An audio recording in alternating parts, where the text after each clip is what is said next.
It's time for Coffee with Kristin and Tina on a Tuesday. Good morning and welcome to Coffee with Kristin and Tina. We're your hosts. This is Kristin Odell of Grow with KLO. I'm Tina Prigge of Vagabond Creative Studio. We're so thankful to Just Orthodontics for sponsoring the show. Welcome to Coffee with Kristin and Tina. Cheers to Just. Good morning. Good morning and good morning, sunshine. I know. So, just in case you're not here, but you are watching this or you watch after the fact and you live somewhere else, it's like -6 degrees. That's the actual, not the feels like. So, Tina and I are very layered up today, as you can see. But you know, that strip of sunshine behind you, Kristin, is like a long lost friend that we haven't seen in a while. I know. I had to use my sunglasses on the way home from taking the kids to school this morning. And I was like, oh, I just want to sit in the car and take it in. Like, it feels so good. Yeah. And you know, we have a special guest this morning. That also feels good. And before we went live, she was just telling us that she had to drive along the lake this morning, which lucky, right? Because it's always so beautiful. And let's hear what the lake looks like this morning. So please welcome to Coffee with Kristin and Tina. This is Laurie Crawford. Hi, Laurie. Hello. I love your energy. Oh my gosh, how wonderful to be here. It's Tuesday. Laurie, driving along the lake this morning, paint that picture for us. Yeah. Oh my goodness. Is there anything more beautiful than our lakeshore? I don't think So you know what the lake looks like when that little bit of steam is rising and the clouds look like they're sitting right on top of the lake and there's a little bit of snow and ice, or maybe a lot of snow and ice right along the lakeshore. It's mesmerizing. I mean, it's hard to stop looking and you have to drive, right? It'd be nice if you could just stop and take it all in. We're lucky to live here. We totally are so lucky to live here. I say all the time, like Jason and I will look at each other, we're like, look at where we live. Like, do you believe where we live? It's amazing. Mhm. Yeah, we have the most beautiful natural environment. I mean, it is the coolest coast after all. It is, yes. And you know, I really like your mugs, and I want to share with you that I have the Manitowoc mug. Tina, you might have something to do with this. I Oh, don't have anything to do with that one, but yeah, that's a nice one. wait, tell us about it, Laurie. I don't know. Kevin was thinking that maybe you might have given this to him at some point. Oh. I had given him some mugs in the past, but they're a little different than that one. Ah, okay. Well, it's but nonetheless. I love that you associate it with me, so that's cool. I mean, that's a super cool mug that I feel like even if I hadn't gifted it, I might take credit for it because it's really cool. It is cool. Yeah, I don't know where it was made. I mean, I can't tip it over and see because I have some my cacao in there, but I'm sure it was made locally. And I feel like I haven't seen mugs quite like that recently. So yeah, nice that's to kind have. of a treasure that you have. Yeah. So, Laurie, welcome to the show. Viewers, if you don't know, Laurie is a professional life coach. And I think it'd be fascinating, Laurie, if we just tell people a little bit about what that means. What do you do? I know that you help guide people and they're better for it. But what does that mean? So coaching is really about partnering with people, right? It's about helping them to reach their highest potential in whatever area they want to. So when someone comes to coaching, typically, not all the time, but typically they feel a little stuck in some area and they'd like to move forward. And so we work together on getting clarity around what it is they'd like to do, because that clarity is a really important piece, right? When you start to talk about, yeah, what is it that I want? Where is it that I want to go? What do I want to accomplish? When you get that clarity, you can create the path to get there. And then the other thing that's really helpful that a coach will do is to remind people about their values and their strengths. Because when we make decision from a place of our values and strengths grounding us, those are going to be good decisions and they're going to be sustainable. So, you know, that's an anchor, right? In a positive way to bring people back. So if someone says, I want to do X, Y, Z, and here's how I'm going to take action. As a coach, for me, I like to really get to know people and what's important to them, because then what I can say, I can feel it. If it feels off, if it doesn't feel like who they are, then I can say, you know, let's have a conversation about how this aligns with your values, right? And if I've been coaching with them long enough, generally that feeling is right. It's just like at any other point in life, you trust your intuition, right? And so, just long story short, what coaching is, it's helping people get where they want to be, and being a partner with them along the way, and reminding them about all the things that are good in them, and leading with the things that are good in them. Yeah. And Laurie, you have such a calm and soothing and reassuring demeanor. You know, I can see how you'd be so successful at that and how somebody would benefit from even having, I feel like we're benefiting from having this conversation with you today. Well, it's fascinating what happens. And Kristin is a coach as well. So I'd be really interested to hear if this happens for you. But I can be, my energy tends to be pretty high. I'm kind of a type A personality that's just the way that I am. And when I come into my office and I'm getting ready for a coaching call, the energy goes from, it goes from here to here, so that I can be in a space that is helpful for the person that I'm coaching with. And it happens instantaneously now. It used to be something that, I really kind of had to work on. Sometimes I still get on my meditation mat, which I have in my office, just to take a minute or two, to just do some deep breathing. But generally, it's once I sit in my chair, before I turn my camera on, it's just this, intentional bringing myself down, because nobody needs that kind of energy, right? I mean, nobody needs that kind of energy on the other end of the camera when you're getting ready to try to address something really important to you.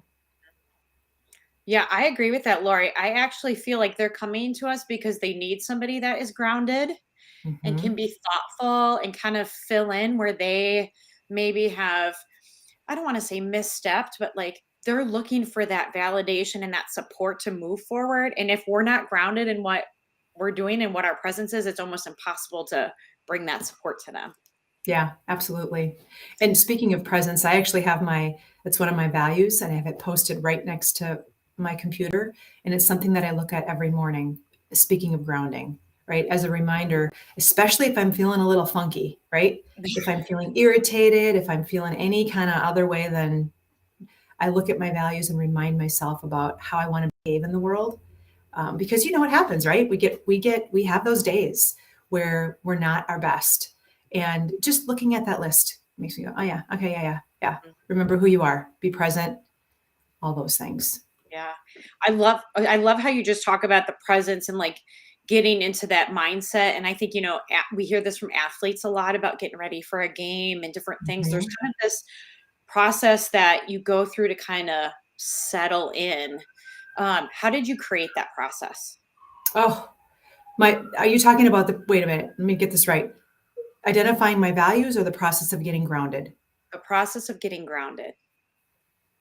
And maybe it begins with your values, right? Maybe that is the beginning. But if people are listening and they're like, I have no idea how to start that, how do you help somebody settle into that brain space?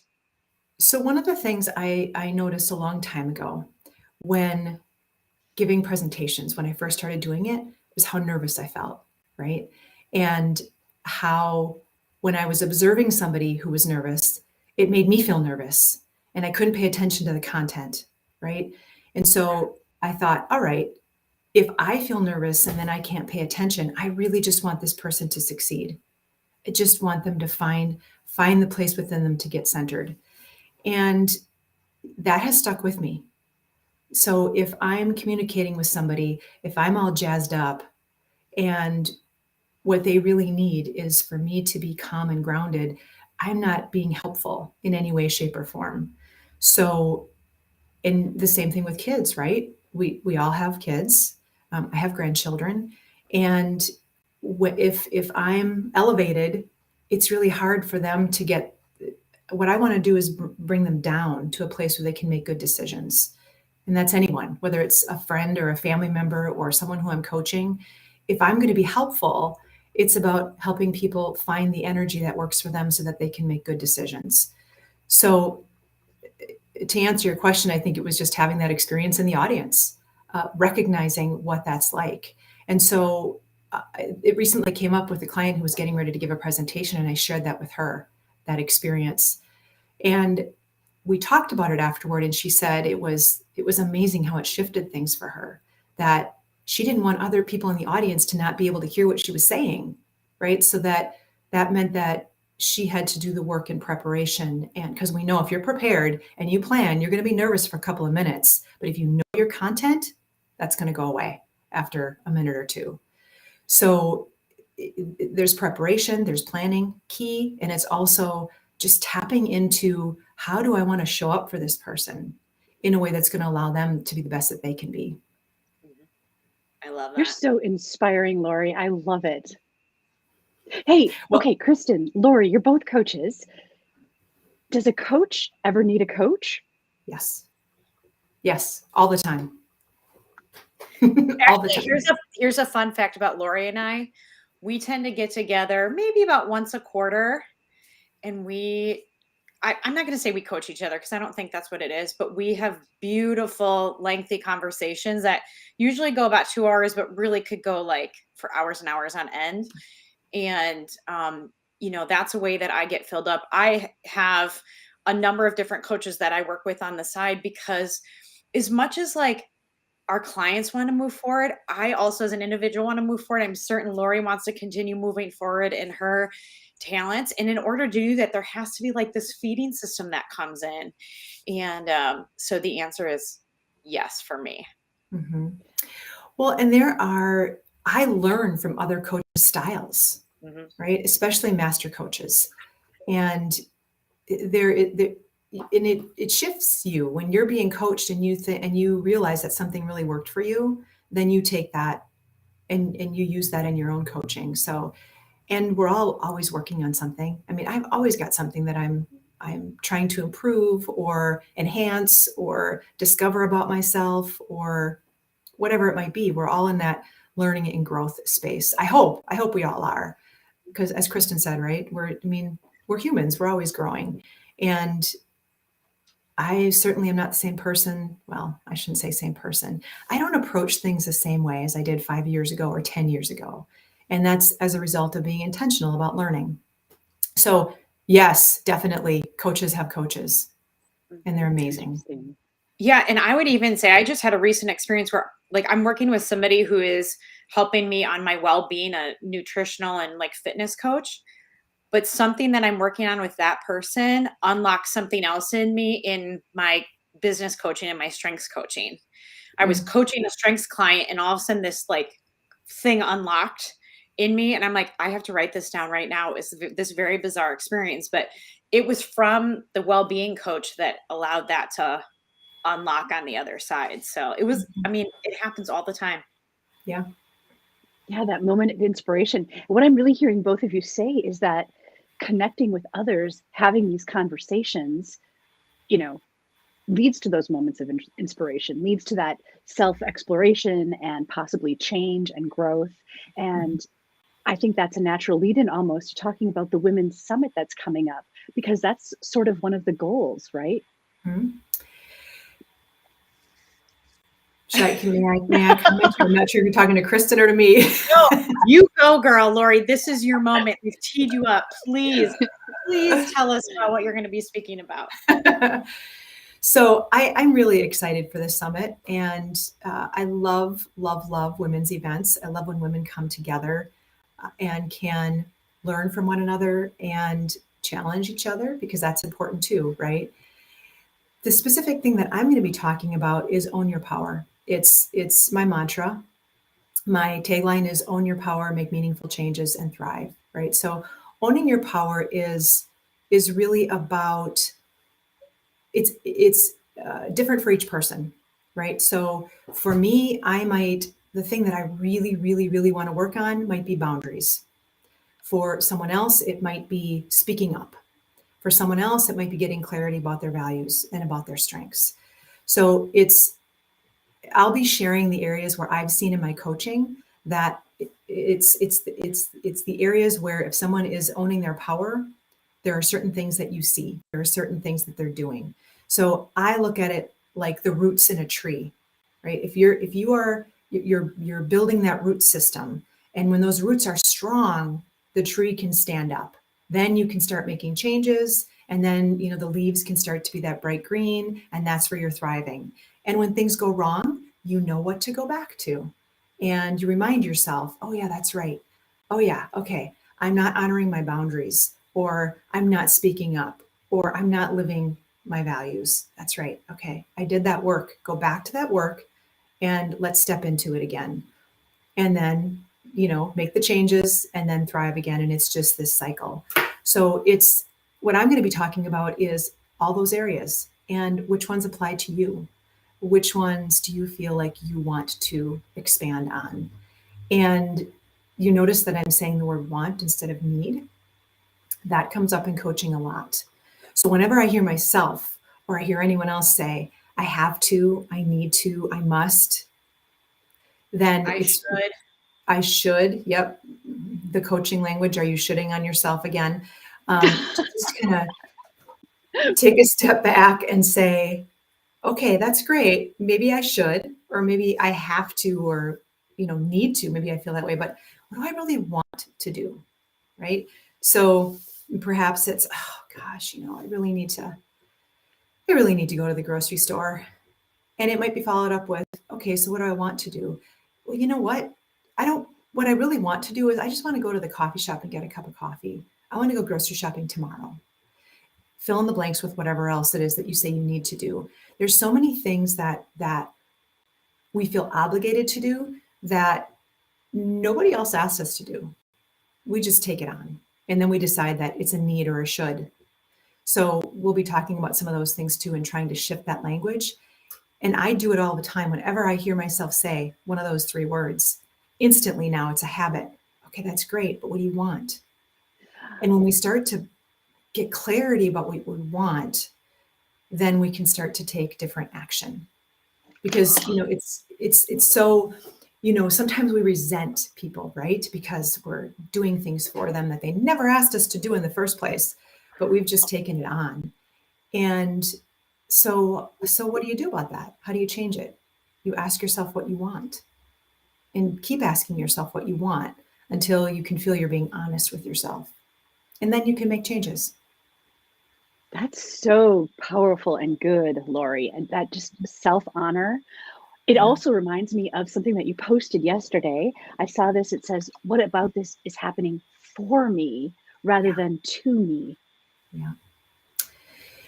So here is the lesson that continues to come to me from the universe. And something happened yesterday.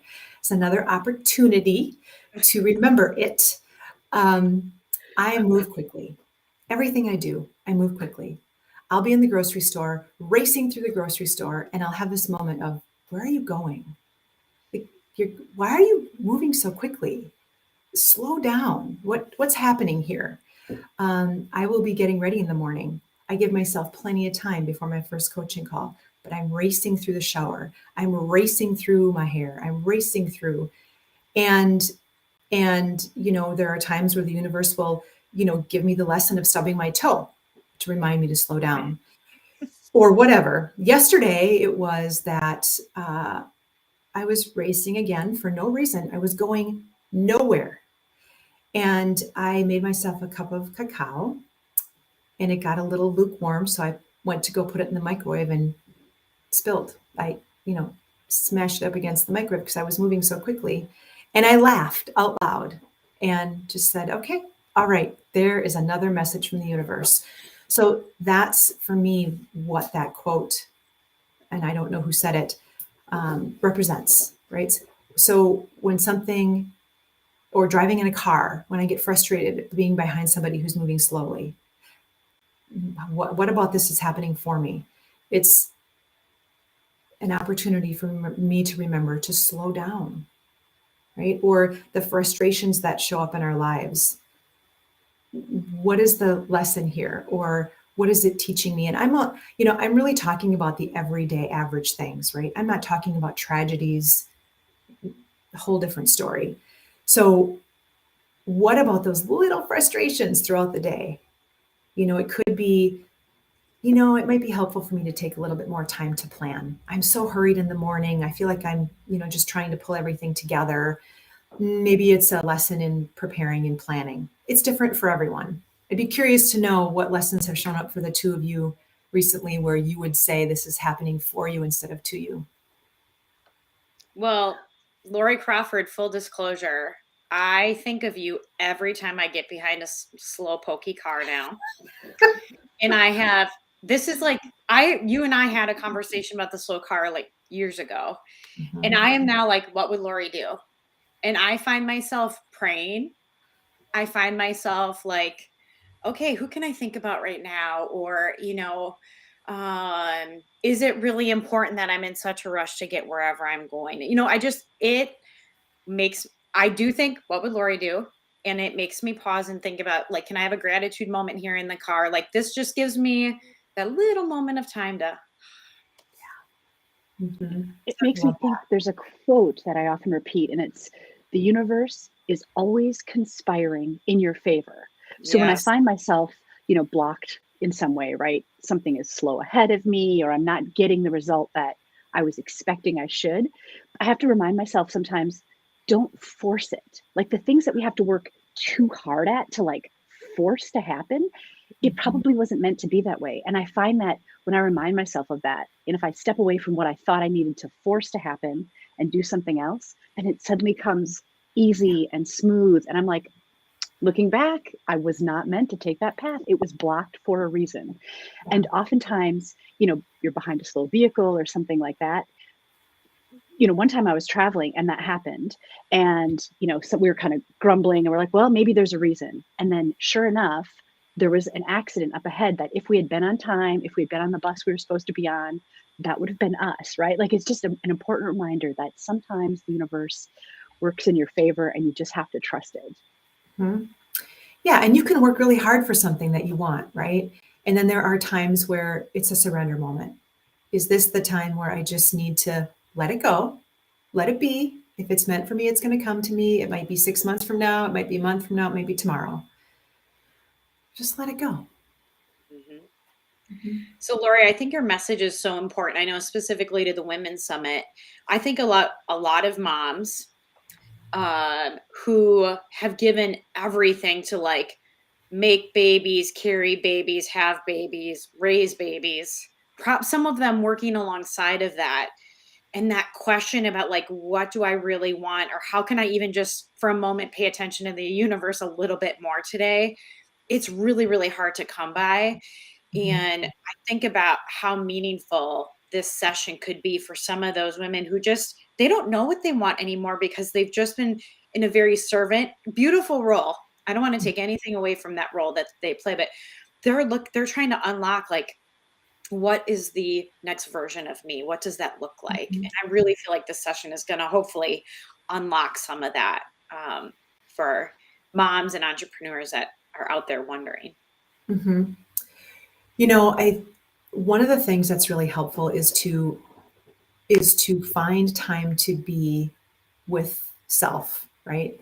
And I know how I remember the days of raising children and how really, really hard it was sometimes, right? Because you want your house to be clean, you want the laundry to be done, you want the dishes to be in the dishwasher, all those things, so that when you wake up in the morning, it just feels good.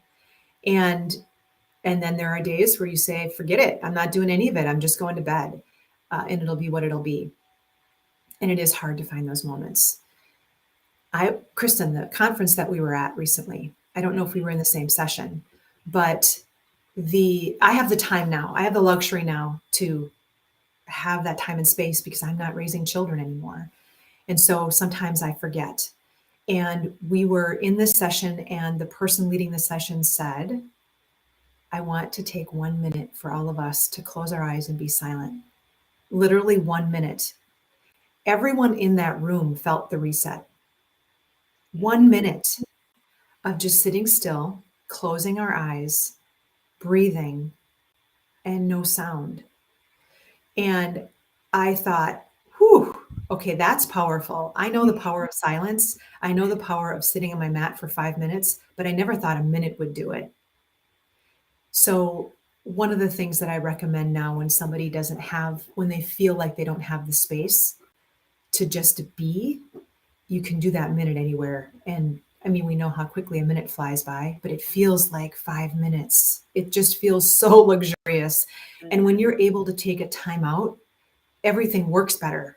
You think more clearly, you can pay attention to your intuition, you can tap into what you actually want, or you just give yourself some more energy. It doesn't require a lot of time. It just requires that 1 minute. Yes. And I think doing that in a whole room of other people doing the same thing, wow, that's like next level experience. Yeah, it was next level experience. It was one of those, that's something else that happens when you're around your peers, no matter what the industry is. You pick up new tools. You walk away with things that are so incredibly powerful, like 1 minute that will never leave me. How 1 minute can reset your whole body. We can all do that. We can all find time for that. Yeah, even if you need to do it in the bathroom. Yeah, exactly. Yes. Put that toilet seat down, sit down. Lock that door. Yes. Yeah.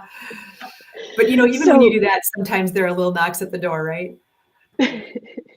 I just wanted to say out loud that, we're having this great conversation, and conversations like this are going to continue at the Women's Summit.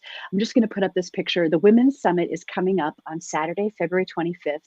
You are invited to participate. These are the 6 women that will be hosting the event. It's Carrie Carbon, Becky Hoffman, Kristin Odell, Tina Prigge, Laurie Crawford, and Becky Richards. It's going to be Saturday, February 25th at the Maritime Museum. And we're just going to explore being women and how we can be better women and hopefully leave the day inspired. And I don't know what that word is, but I can feel it. Yeah. When women come together, there's an energy in the room that is palpable, right? One of the things that my belief that I begin with is that if half of all leadership in the world were filled by women, the world would be different, right? I mean, I just want us to imagine that right now. If half of all leadership roles, half, local elected officials, state elected officials, at the federal level, CEOs, the C-suite, what would be different? What would be different? How would our priorities be different? How would our actions be different? And so those are some of the things that we talk about when we're together, right? What would we do if those things were different? And then again, when we know what we want, we can start to take action to make some of those things happen. Perhaps it won't happen now. Maybe it'll be 6 months, a year, 10 years, but it starts somewhere with conversations and with empowering one another and lifting each other up. And doing what we can to avoid the traditional roles. So there's a board that I work with, and they asked a couple of women to step up to take on the secretary role, which will soon be vacant. And I love it because one of the other women said, were any of the men asked to fill this role? The assumption shouldn't just be that this is a woman's role to fill, because, the secretary of a board is then very occupied with recording everything and can't as freely participate in the conversation either. And so I was just so proud of that other woman for standing up and kind of saying that and just shedding light on it, right? Yeah. And it's those conversations are really good to explore, because I think sometimes people don't necessarily know that that's happening, right? It's a paradigm shift. Oh, yeah, I never thought about it that way. But it just requires one person to bring it up and to say, might we be able to explore something different here? And most of the time, the answer is going to be yes. Again, what do you want? And then say it out loud. I love it. Laurie, thank you so much for being our guest today. I really enjoyed this conversation. I am definitely edified and ready to embrace this Tuesday based on this great conversation we've had. Thank you so much, Laurie. If people are inspired by this conversation today and they want to reach out to you to explore coaching, how can they find you? My website is lauriecrawfordcoaching.com, and I am on Facebook, Instagram, and LinkedIn. You can find me there. Awesome. Thank you for joining us this morning. You've been watching Coffee with Kristin and Tina. Our special guest was Laurie Crawford. Thank you to Just Orthodontics for sponsoring the show, and we will see you next time. Take care, everyone, on the coolest coast. Have a great day.